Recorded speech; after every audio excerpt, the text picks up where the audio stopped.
Sabay-sabay po tayong yumuko at hihingin natin ang taimtim sa Panginoon. Ito ay gabayan sa pagtitibo na ito at umpisahan ang pagliliwanag na sinimulan dito sa Davao na ikalat ito sa buong Pilipinas at sa buong mundo. Panginoon, liwanagin po ang kaisipan ng bawat mamamayan na makita at maintindihan, manindigan sa pagpili ng nararapat na mamuno sa mamamayang Pilipino. Sa aming paglalakbay, magmula pa noong August 2014, nakita po namin ang patuloy na madilim at magulong hinaharap ng aming bansa. Hayaan niyo pong sa gabing ito ngayon, Panginoon, iwanagin niyo po ang isipan at kalooban at puso ng aming mahal na Mayor Rodrigo Roa Duterte na siya po ay magsilbi sa Pilipinas.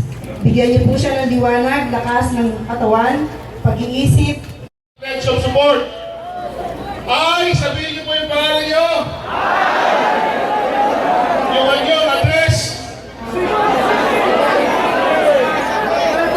A peace and freedom-loving Filipino citizen. Fully aware of the contemporary problems of our country.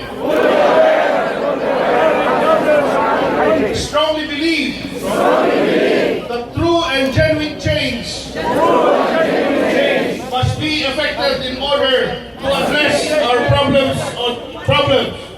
This is the change that all of us have been dreaming of. Wherefore,